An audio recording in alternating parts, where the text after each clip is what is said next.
I am an American doctor who's been living in Mexico City for almost a year, and I wanted to create this video for anyone who is remotely curious about what it's like to live in Mexico City as a foreigner. I have to admit, I have been terrified to make this video because anytime that I have posted something similar on my other channels, which are short form, I have gotten intensely negative comments calling me a gentrifier, a colonizer, and someone who is not respecting Mexico and Mexican people and should leave immediately. However, as I mentioned, those were short form, and I just don't think that modality offers enough space and length for a nuanced and layered conversation. So that's why I am posting this here, I hope. I haven't decided if I'm going to post this yet. But I really wanted to talk about my experience, why I moved here, how I've made friends, what I do for work, and of course touch on gentrification. Aquí sería un buen momento para mencionar que sí hablo español. De hecho, podría hacer todo este video completamente en español.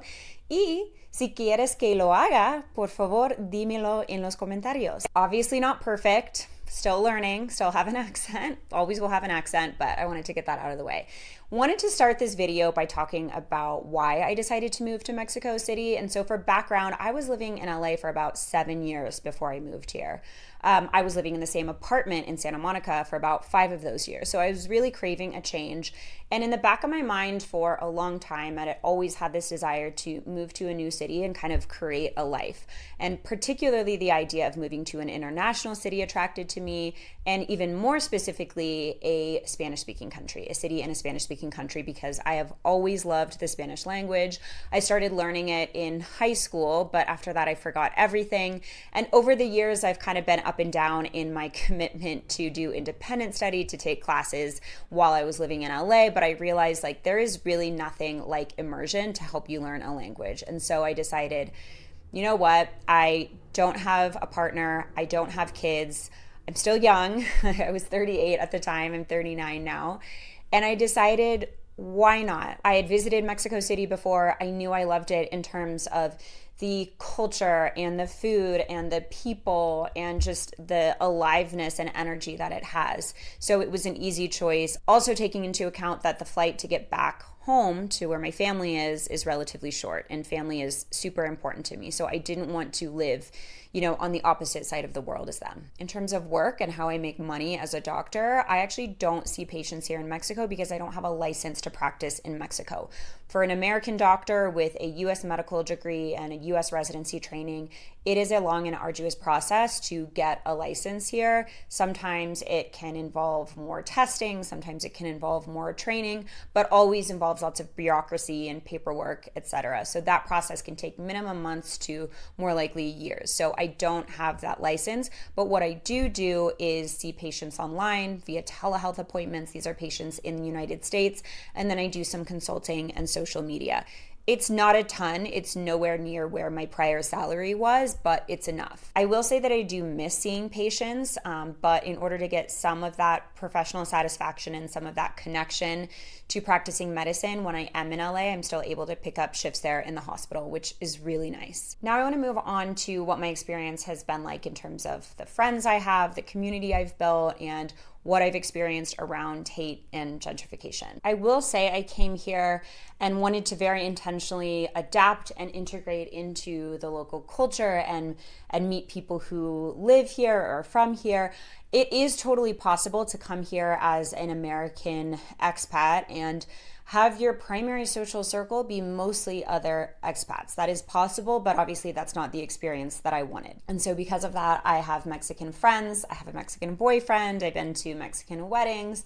I even have been invited to be a bridesmaid in a Mexican wedding, which is really exciting. But that's not to say that the international community here isn't important. I've met people from all over the world. I have taken Spanish classes, and then I've taken a lot of university classes at the local university called UNAM. And they have a center for foreigners there where they teach about, Mexican culture, Mexican politics, of course, in addition to Spanish language courses. And through there, I've met people from all over, China, Japan, Australia, Europe, everywhere. It's a city of 22 million people. So of course there is an international presence. Of course it's metropolitan. But I would say in my day-to-day life and my close friends and community, it's Mexican. And in terms of how I felt as a foreigner coming here, I have felt nothing but kindness and warmth and just almost overwhelming welcoming from the people that I've met in my city and my community. But gentrification is a significant problem. There have been a few protests recently, like there have been in many other parts of the world, asking for the government to do more to minimize the harms associated with this phenomenon, which is happening at an accelerated rate ever since COVID. And it's interesting, one of my professors at UNAM, who taught a class that I took, actually asked me to come speak at a community event where they were hosting a panel about gentrification. This was after one of the major protests. And I was terrified because not only was it my first time doing public speaking in Spanish, but I also was very aware that I am a white American lady talking about my opinion on gentrification to an audience of Mexicans, which I don't think my opinion necessarily counts in that setting. I will say in that particular event, I felt incredibly welcomed with open arms. I think that the overall sentiment in that community, who was in that community center, was that there is a net positive to an international community here in Mexico. But obviously, gentrification as a whole also brings significant harms and downsides. And I do have guilt about contributing to that process. I would not say that that guilt has driven me to immediately want to leave my life here, go home, and never travel again and just stay where I'm from. Because I do feel like as a concept, as a general rule, like not just specifically in this city, but the 10,000 foot view of gentrification is that yes, there are potential benefits and potential harms to this process and the impact it can have on a community, but that individuals should not necessarily bear the sole responsibility of protecting a community from those harms and those downsides. Because if you drew that logic out, that would dictate that in many cases, people should just never leave their home, never experience a new culture just for the sake of wanting to learn a language, of wanting to learn about different people in a different country and different traditions. And I don't think that that's the type of world that a lot of us want to live in. I do think there's a role for governments. Again, I'm not just singling out the Mexico or Mexico City government, but in general with gentrification, I think there's a role that local governments and municipalities can play to minimize the risk of harm so that it doesn't necessarily put this undue pressure on individuals to just stay home and never travel and never experience a different culture. I will say though that there are things that we as especially American immigrants and expats should be doing here, and things that I do try to do to minimize the negative impact that I have. So for example, huge one is I speak Spanish. I have really gotten a lot better since I moved here. And so virtually I never speak English in my day-to-day life here unless someone actually wants to. And that is in everything from going to a coffee shop, to a grocery store, to the doctor's office and having a pretty complex medical conversation, all in Spanish. Other things, obviously, adapting to how things work here, how the culture works, how processes work, and not expecting it to be like they are in the United States, because we're not in the United States.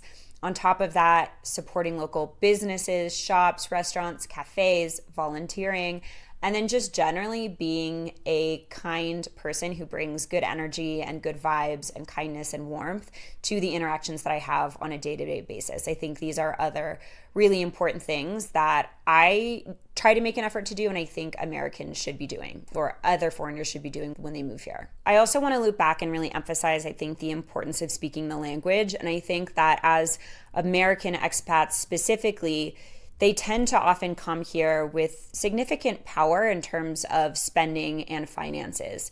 And that is in contrast to a lot of the immigrants that come to the United States, who oftentimes have to work 80 hours a week just to make ends meet and are still trying to put in the time and investment to learn the language.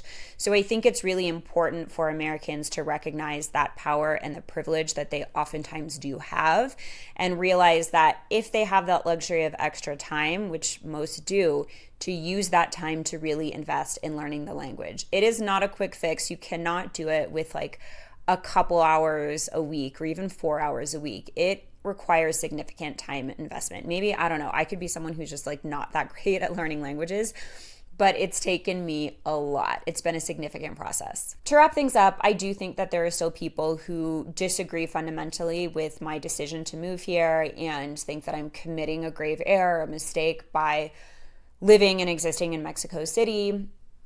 I accept that. I accept that people will call me a gentrifier, even though I think I have had at least somewhat of a thoughtful approach about that and trying to minimize my personal contribution to that harm. I would posit, however, and just put forward that we should be careful about the language that we use and reserve words like colonizer for people that actually deserve it, that actually warrant it, because a colonizer is someone who goes into someone else's home, someone else's country, and imposes their culture, beliefs, traditions, language, values, all of that on those local people. I don't even impose my taste of food on anyone else, which is why my tolerance for spiciness has gone up quite a bit since living here. I think that's how I'll end for today. I would more than welcome thoughtful and respectful discussion. Any questions you have, if you want me to talk more about my life here or my favorite spots, restaurants, coffee shops, shopping, museums, anything like that, I'd be more than happy to take you around and show you what my life is like here. But of course, please be respectful and follow along if you want more.